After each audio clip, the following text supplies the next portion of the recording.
ಸಚಿವ ಸತೀಶ್ ಜಾರಕಿಹೊಳಿ ಭಾವನೆಗೆ ಇವತ್ತು ಇಡಿ ಅಧಿಕಾರಿಗಳು ಶಾಕ್ ಕೊಟ್ಟಿದ್ದಾರೆ. ವೈ ಮಂಜುನಾಥ್ ಮನೆ ಮತ್ತೆ ಸಂಬಂಧಪಟ್ಟಂತ ಕಚೇರಿಗಳ ಮೇಲೆಯೂ ಕೂಡ ಇವತ್ತು ಇಡಿ ಅಧಿಕಾರಿಗಳು ರೇಡ್ ಮಾಡಿದ್ರು. ಬೆಳಗ್ಗೆ ಬೆಳಗಾವಿ ವಲಯದ ಅಬಕಾರಿ ಹೆಚ್ಚುವರಿ ಕಮಿಷನರ್ ಲೋಕಾಯುಕ್ತದಲ್ಲಿ ದಾಖಲಾಗಿದ್ದಂತಹ ಕೇಸ್ ಸಂಬಂಧ ಇಡಿ ಅಧಿಕಾರಿಗಳು ಇವತ್ತು ದಾಳಿ ಮಾಡ್ತಾರೆ. ಅದರ ಜೊತೆಗೆ ಎಲ್ಲ ಅಕ್ರಮ ರೀತಿಯಲ್ಲಿ ಆಸ್ತಿ ಸಂಪಾದನೆ ಮಾಡಿಕೊಂಡಿದ್ದಾರೆ ಅನ್ನುವಂತ ಆರೋಪ ಕೂಡ ಇದೆ. ಹಾಗಾಗಿ ಆಸ್ತಿ ವಿಚಾರಕ್ಕೆ ಸಂಬಂಧಪಟ್ಟಂತೆ ಏನಾದರೂ ದಾಖಲೆಗಳು ಸಿಗಬಹುದಾ, ಮಹತ್ವವಾದ ದಾಖಲೆಗಳು ಕೂಡ ಇಡಿ ಅಧಿಕಾರಿಗಳಿಗೆ ಪತ್ತೆಯಾಗಿದೆ, ಸಿಕ್ಕಿದೆ ಅನ್ನೋ ಮಾಹಿತಿ ಕೂಡ ಇದೆ. ಹಾಗಾಗಿ ಲೋಕಾಯುಕ್ತ ದಾಳಿ ನಡೆಸಿ ಅಕ್ರಮ ಆಸ್ತಿ ಪಾಸ್ತಿ ಪತ್ತೆ ಹೇಗೆ ಮಾಡಿರಬಹುದು ಅನ್ನುವಂಥ ದಾಖಲೆಗಳೆಲ್ಲವೂ ಕೂಡ ಪರಿಶೀಲನೆ ಮಾಡಲಾಗ್ತಾ ಇದೆ. ಮಂಜುನಾಥ್ ಮನೆ ಮೇಲೆ ದಾಳಿಯನ್ನು ನಡೆಸಿ ಶೋಧ ಕಾರ್ಯವನ್ನು ನಡೆಸ್ತಾ ಇರುವಂತಹ ಇಡಿ ಅಧಿಕಾರಿಗಳು ಮಂಜುನಾಥ್ ಮನೆ ಮಾತ್ರವಲ್ಲ, ಅವರ ಆಪ್ತರ ಮನೆಯಲ್ಲೂ ಕೂಡ ಶೋಧ ಕಾರ್ಯ ನಡೀತಾ ಇದೆ. ಬೆಂಗಳೂರು, ಬೆಳಗಾವಿ ಸೇರಿದಂತೆ 6 ಕಡೆಗಳಲ್ಲಿ ಇಡಿ ದಾಳಿ ಮಾಡಿತ್ತು. ಇವತ್ತು ಬೆಳಗ್ಗೆಯಿಂದ ನಡೀತಾ ಇರುವಂತಹ ಒಂದು ಇಡಿ ರೇಡ್ ಇದು. ಅಕ್ರಮವಾಗಿ ಆಸ್ತಿ ಮಾಡಿಕೊಂಡಿದ್ದಾರೆ ಅನ್ನುವಂಥ ಒಂದು ಆರೋಪ.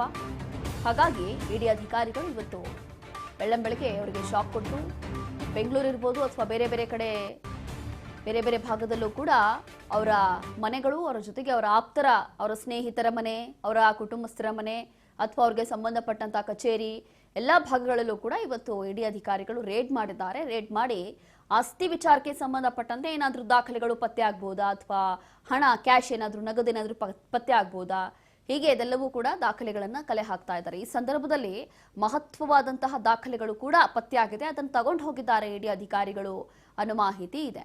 ಈಗಾಗಲೇ ವೈ ಮಂಜುನಾಥ್ ಅರೆಸ್ಟ್ ಆಗಿದ್ದಾರೆ. ಬೆಂಗಳೂರಲ್ಲೇ ಅವರನ್ನ ಅರೆಸ್ಟ್ ಕೂಡ ಮಾಡಲಾಗಿದೆ. ಬೆಳಗಾವಿ ವಲಯದ ಅಬಕಾರಿ ಹೆಚ್ಚುವರಿ ಕಮಿಷನರ್ ಇವರಿಗೆ ಈಗಾಗಲೇ ಇಡಿ ಅಧಿಕಾರಿಗಳು ವಶಕ್ಕೆ ಪಡೆದಿದ್ದಾರೆ.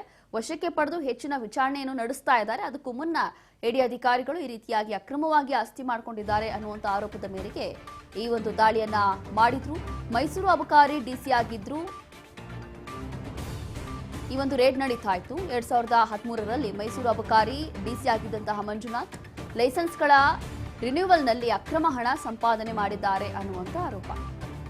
ಅಂದು ದಾಳಿ ನಡೆಸಿ ಹಣ, ಆಸ್ತಿ ಎಲ್ಲವೂ ಕೂಡ ಲೋಕಾಯುಕ್ತ ಪತ್ತೆ ಮಾಡಿತ್ತು. ಈ ಸಂಬಂಧ ವೈ ಮಂಜುನಾಥ್ ಮೇಲೆ ಇಲಾಖಾ ತನಿಖೆ ಕೂಡ ನಡೆದಿತ್ತು. ಈ ಹಿಂದೆ ಬೆಂಗಳೂರು ಅಬಕಾರಿ ರೇಂಜ್ ಮಾತ್ರ ಅಧಿಕಾರ ಇತ್ತು. ಪ್ರಭಾವ ಬಳಸಿ ಬೆಳಗಾವಿ ಅಬಕಾರಿ ರೇಂಜ್ಗೆ ವಿಸ್ತರಣೆ ಮಾಡಲಾಯಿತು. ರಾಜ್ಯದ ಅರ್ಧ ಜಿಲ್ಲೆಗಳ ಅಬಕಾರಿ ನಿಯಂತ್ರಣದ ಅಧಿಕಾರ ಇವರ ಕೈಗೆ ಇದೆ.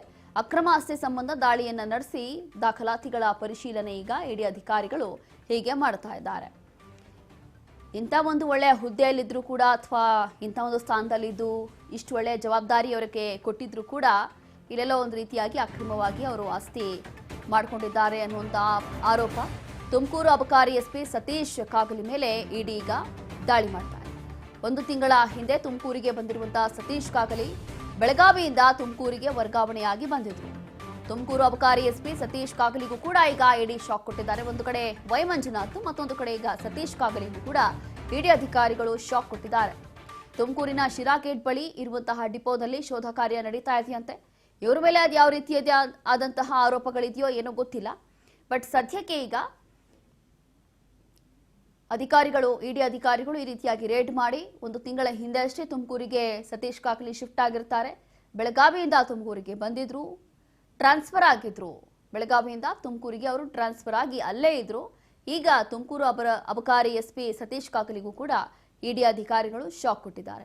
ತುಮಕೂರಿನ ಶಿರಾ ಗೇಟ್ ಬಳಿ ಇರುವಂತಹ ಡಿಪೋದಲ್ಲಿ ಶೋಧ ಕಾರ್ಯ ನಡೀತಾ ಇದೆ. ಸಂಬಂಧಪಟ್ಟಂತಹ ದಾಖಲೆಗಳು ಅಥವಾ ಡಾಕ್ಯುಮೆಂಟ್ಸ್ ಏನಾದ್ರು ಸಿಗಬಹುದಾ ಅಂತ ಹೇಳಿ ಇಡಿ ಅಧಿಕಾರಿಗಳು ಈ ರೀತಿಯಾಗಿ ಶೋಧ ಕಾರ್ಯವನ್ನು ನಡೆಸ್ತಾ ಇದ್ದಾರೆ. ಈಗಾಗಲೇ ಇವತ್ತು ಬೆಳಗ್ಗೆನೆ ಹೆಚ್ಚುವರಿ ಅಬಕಾರಿ ಆಯುಕ್ತರಾಗಿರುವಂತಹ ವೈ ಮಂಜುನಾಥ್ ಅವರ ಮನೆ ಮತ್ತೆ ಕಚೇರಿಗಳ ಮೇಲೆಯೂ ಕೂಡ ಇಡಿ ಅಧಿಕಾರಿಗಳು ದಾಳಿ ನಡೆಸಿ ಶಾಕ್ ಕೊಟ್ಟಿದ್ರು. ಈಗ ಈ ಕಚೇರಿಯಲ್ಲೂ ಕೂಡ ದಾಳಿ ಮಾಡಲಾಗಿದೆ.